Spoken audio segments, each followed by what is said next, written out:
जो सबसे पहले संघर्ष में जो बंदरों की सेना है, राम जी की सेना, उसके सामने राक्षस टिक नहीं पाए। बंदरों के अंतःकरण में एक महान उद्देश्य के प्रति, एक महान उद्देश्य की पूर्ति के लिए संघर्ष की भावना विद्यमान थी। उन्हें ज्ञात था कि वे न्याय और धर्म के पक्ष में युद्ध कर रहे हैं। उद्देश्य का उत्साह साधारण वस्तु नहीं है।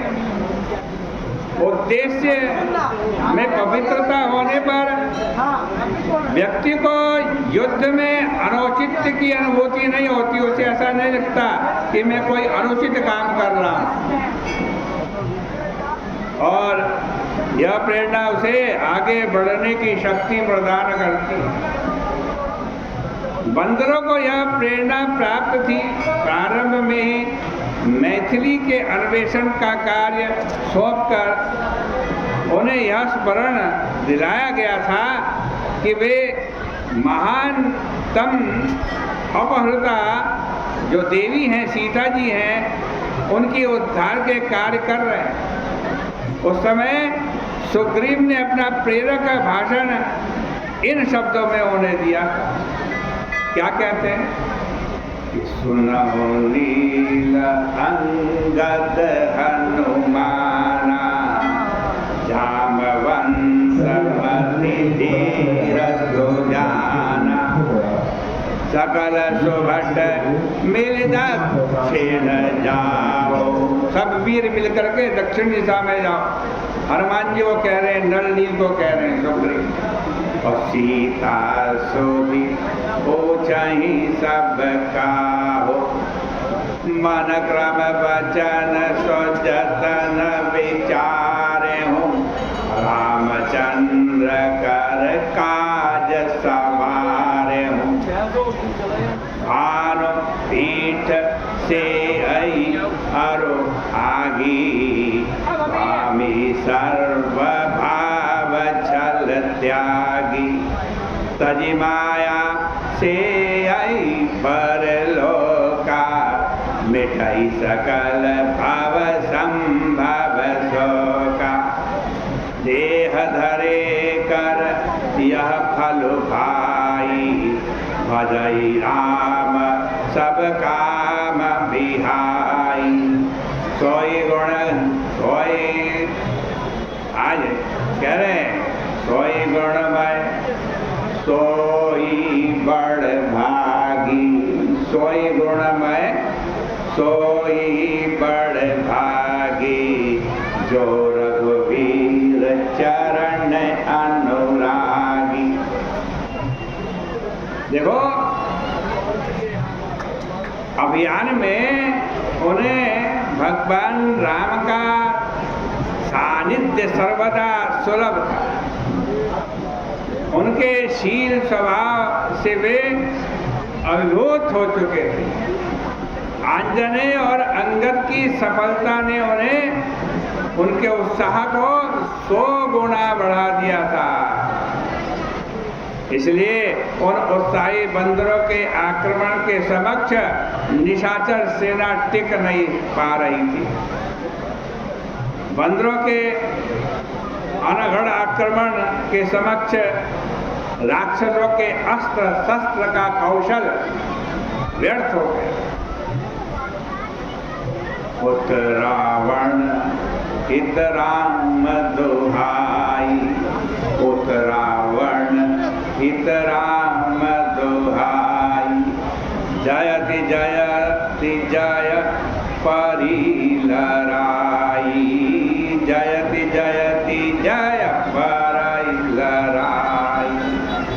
निश्चर शिखर समोह दहावही, ओदि धरहि कपि फेरि बलाव चलावहि। धरि बुधर खंड प्रचंड, मरकट भालु गढ़ पर डारही। और झपटही चरण गही पटकी मही। बंदर क्या कर रहे हैं? झपटाई चरण उन राक्षसों के पैर पकड़ ले रहे हैं और घुमा घुमा करके पटक रहे हैं। अब भाजी चलत बहुरी पदराई, अति तरल तरुण प्रताप, तरपही तमही धड़ चढ़ी गए, कपिबालो चढ़ी मंदिर ही जहाँ राम जसो भावत भय। जहाँ घरों में मकानों के ऊपर लंका में बंदर चढ़े हुए हैं और राम जी के यश को गा रहे। एक एक निशिचर गई, कोनी कपि चले पराई, ऊपर आप हेठ भट गिरही, धरनी पर आई। राम प्रताप प्रबल कपि जोधा, सर्वहि निशिचर सोबत भरोसा। चढ़े दुर्ग कोनि जहाँ तहाँ बानर, जय रघुवीर प्रताप दिखावर। चले निशाचर निकर पराई, प्रबल पवन जिमि घन समुदाई।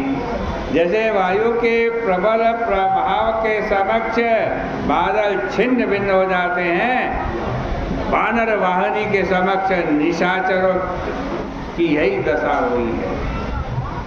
राक्षस कायर नहीं है, किंतु आज वे जो लड़ाई लड़ रहे हैं, यद्यपि उसमें शत्रु को पराजित करने की भावना विद्यमान है राक्षसों के अंदर, और उसके पीछे अनौचित्य का प्रश्न विद्यमान है। राक्षस युद्ध तो कर रहे हैं, उनको ऐसा लग रहा है हम गलत कर रहे हैं। रावण ने सीता जी को वापस नहीं किया, बहुत समझाने पर भी। युद्ध हमारे ऊपर आज लाद दिया रावण, ऐसी भावना है इन राक्षसों की है? आज ये कहते हैं उनके स्वामी ने पर स्त्री का अपहरण करके एक अनुचित कार्य किया है, उन्हें यह भली प्रकार से ज्ञात। विभीषण के विद्रोह और उनके निष्कासन से यह बात और भी खुल करके उनके सामने आ गई। अंगद के द्वारा किए जाने वाले संधि प्रस्ताव से भी उन्हें यह ज्ञात हो गया है कि भगवान राम और वानर युद्ध करने के लिए व्यग्र नहीं थे, अभी तो वह युद्ध उन पर बलात् थोपा गया। इस तरह जब वे वानरों से युद्ध करने के लिए प्रस्तुत हुए, तब उनके अंतःकरण में स्वयं एक संघर्ष चल रहा था और इसका परिणाम पराजय के रूप में उनके समक्ष आया। लेकिन रावण इसे स्वीकार करने के लिए प्रस्तुत नहीं था। और जब दौड़ करके वो डर करके रावण के पास पहुंचे सारे सैनिक, तो रावण उनके अंदर आज युद्ध की ऊर्जा बढ़ता है। क्या कहता रावण, किस प्रकार से अपने सैनिकों के अंदर वो बल, वो ताकत बढ़ता है, जिससे वो वानरों से वीरतापूर्वक युद्ध कर सके, इसकी चर्चा करके